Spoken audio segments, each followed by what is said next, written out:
Hello everyone, आप सभी का मेरे YouTube channel home science Ankita Shrivastava में स्वागत है। स्टूडेंट, पिछले वीडियो में हमने आपको एमिनो एसिड के विषय में बताया कि प्रोटीन का सबसे छोटी इकाई एमिनो एसिड होता है। देखिए, कहीं कहीं ना एमिनो एसिड लिखा गया मिलेगा आपको, कहीं कहीं अमीनो एसिड है ना।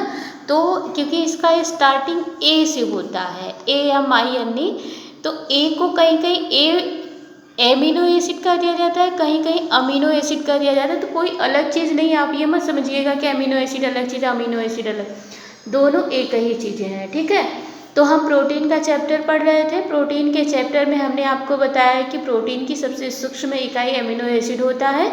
एमिनो एसिड हमारे शरीर में टोटल कुल 20 प्रकार के होते हैं, जिसमें 20 प्रकार के आवश्यक होते हैं, जिसमें से कि 10 आवश्यक एमिनो एसिड होता है, एसेंशियल एमिनो एसिड, और 10 अनावश्यक एमिनो एसिड होता है, नॉन एसेंशियल एमिनो एसिड। इनको हमने आपको पिछली वीडियो में, अगर आपने नहीं देखा है तो जा करके देख लीजिए, अलग से हमने लिख करके दिया है, आप उसको याद कर लीजिए, क्योंकि ये पूछा जाता है कि कौन एमिनो एसिड आवश्यक होता है, कौन सा अनावश्यक होता है। आवश्यक अमीनो एसिड किसे कहते हैं, अनावश्यक ये भी हमने आपको बता दिया पिछले वीडियो में, आप जा करके देख लीजिए। यहाँ एक चीज़ देखिएगा नोट में, हिस्टिडीन जो एमिनो एसिड होता है, इसकी उपयोगिता नवजात शिशुओं के लिए अत्यंत आवश्यक है, हिस्टाडीन की। ठीक है, और अर्जिनिन की आवश्यकता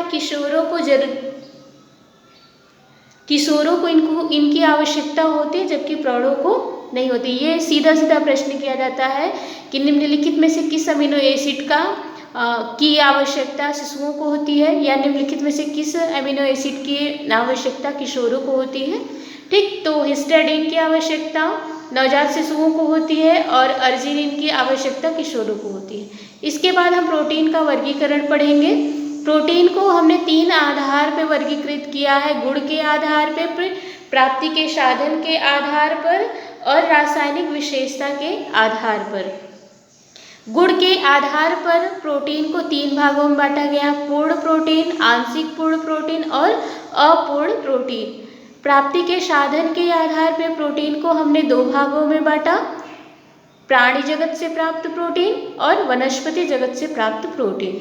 थर्ड है रासायनिक संरचना के आधार पर प्रोटीन का वर्गीकरण। इसको हमने 3 भागों में बांटा है, सरल प्रोटीन, संयुग्मी प्रोटीन और व्युत्पन्न प्रोटीन। ठीक है, इसके बाद हम पढ़ेंगे कि कौन सा प्रोटीन कैसे हमें मिलता है। तो सबसे पहले हम गुण के आधार पर इनका वर्गीकरण करेंगे। गुण के आधार पर ये प्रोटीन कितने भागों में बांटा है, 3 भागों में। और सबसे पहले हम पढ़ेंगे पूर्ण प्रोटीन। पूर्ण प्रोटीन किसे कहते हैं, वे भोज्य पदार्थ जिसमें सभी आवश्यक एमिनो एसिड पाए जाते हैं, उसे हम पूर्ण प्रोटीन कहते हैं। ठीक है, जैसे दूध में लैक्टोल्ब्यूमिन, ये पूर्ण प्रोटीन होता है। अंडे की जर्दी में ओवल्ब्यूमिन और ओवोविलेटिन, और मांस में ट्रिप्टोफैन और ल्यूसीन, सोयाबीन में ग्लाइसिनिन, और मेवे में एक्सिलेसिन, और मक्के में ग्लूटेनिन प्रोटीन, ये पूर्ण प्रोटीन के उदाहरण हैं। ठीक है, और दूसरा है आंशिक पूर्ण प्रोटीन। आंशिक का मतलब ये होता है जो न पूरा हो न खत्म हो, बीच का जो होता है, जिसे हम मध्यम कहते हैं, मध्यम भी कह सकते हैं आप इसको। तो इनमें कुछ ही आवश्यक अमीनो एसिड उपस्थित रहते हैं। ये प्रोटीन जीवन को तो बनाए रखते हैं, परंतु शारीरिक वृद्धि और विकास में बहुत अधिक उपयोगी नहीं होते। जो आंशिक रूप से पूर्ण प्रोटीन होते हैं, ये इनमें कुछ आवश्यक एमिनो एसिड होते हैं तो कुछ नहीं होते हैं।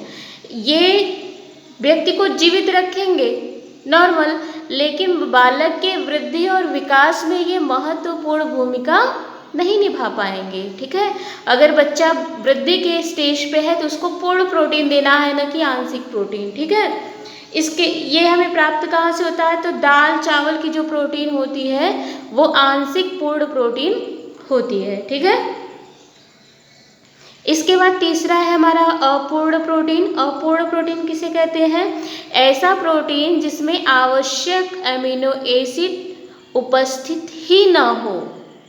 मतलब आवश्यक अमीनो एसिड का पूर्ण रूप से अभाव हो, ऐसे प्रोटीन को हम अपूर्ण प्रोटीन कहते हैं। इनके सेवन करने से और ना करने से कोई इफेक्ट नहीं पड़ता है, बस व्यक्ति कुपोषित ही रहेगा। जैसे मक्के में पाया जाने वाला जीन प्रोटीन जो है इसका उदाहरण है, इसके साथ साथ फलों का जिलेटिन प्रोटीन भी इसका उदाहरण है। मतलब मक्के का जीन प्रोटीन और फल का जिलेटिन प्रोटीन ये अपूर्ण प्रोटीन होता है। इसके बाद प्राप्ति के साधन के आधार पर प्रोटीन का वर्गीकरण किया है। प्राप्ति के साधन के आधार पर प्रोटीन को दो भागों में बांटा जा सकता है। देखिए, आप जितने भी भोजन खाते हो वो दो प्रकार से आपको मिलता है, चाहे तो वनस्पति जगत से आपको मिले और चाहे तो वो प्राणी जगत से मिले। अब आप सोचोगे कि वनस्पति जगत से क्या होता है, प्राणी जगत से क्या होता है, तो वे भोज्य पदार्थ जो हमें पेड़ पौधों से प्राप्त होता है उसे हम वनस्पति जगत से प्राप्त भोज्य पदार्थ कहते हैं, जिसमें आपकी सब्जी, फल, मेवे सभी आ जाएंगे, है ना। और वे भोज्य पदार्थ जो हमें जंतु जानवरों से प्राप्त होता है उसे हम प्राणी जगत से प्राप्त भोज्य पदार्थ कहते हैं। जैसे दूध गाय से प्राप्त होता है, दूध, मांस, मछली, अंडा, ये सभी किस में आएंगे, प्राणी जगत से प्राप्त भोज्य पदार्थ, ठीक है ना। तो देखिए, प्राप्ति के आधार पे हमने प्रोटीन को दो भागों में बांटा है, प्राणी जगत से प्राप्त प्रोटीन और वानस्पतिक जगत से प्राप्त प्रोटीन। प्राणी जगत से प्राप्त जो प्रोटीन होता है वे उत्तम श्रेणी के होते हैं। कैसे होते हैं, उत्तम होते हैं, अच्छे होते हैं, ठीक है। और इसमें सभी आवश्यक अमीनो एसिड उपस्थित होते हैं। इनका भोजन मूल्य वनस्पति जगत की अपेक्षा अधिक होता है। इसमें निरुपयोगी पदार्थ भी कम निकलते हैं और प्राणी जगत के प्रोटीन का शरीर में प्रयोग भी ज़्यादा होता है, चयापचय अधिक हो जाता है। इसके उदाहरण है मांस, मछली, अंडा, दूध और दूध से बने हुए भोज्य पदार्थ, जैसे पनीर हो गया, खोया हो गया इत्यादि सभी आते हैं, ठीक है। इसके बाद है वनस्पति जगत से प्राप्त भोज्य पदार्थ। वे भोज्य पदार्थ जो हमें पेड़ पौधों से प्राप्त होते हैं इसके अंतर्गत आते हैं। ये मध्यम श्रेणी के होते हैं, इसे हम आंशिक प्रोटीन या अपूर्ण प्रोटीन कहते हैं। जैसे दाल, सोयाबीन, बादाम, काजू, मूंगफली, सूखे मेवे, इनसे जो प्रोटीन हमें प्राप्त होता है वो वनस्पति जगत से प्राप्त प्रोटीन होता है। इसमें सोयाबीन आता है। सोयाबीन जो होता है इसमें 40% प्रोटीन पाया जाता है। सोयाबीन को गरीबों का मांस भी कहा जाता है, ठीक है। तो वनस्पति जगत में सोयाबीन प्रमुख रूप से आता है। इस प्रकार प्रोटीन का हमने चैप्टर पढ़ा। आगे हम और भी रासायनिक संरचना के आधार पर वर्गीकरण पढ़ेंगे। अगर आप चैनल पे नए हैं तो चैनल को सब्सक्राइब कर लीजिए, लाइक कीजिए अगर यूजफुल लगे तो, कमेंट कीजिए अगर कोई दिक्कत हो रही है, अपने दोस्तों में शेयर कीजिए। Thank you for watching my video.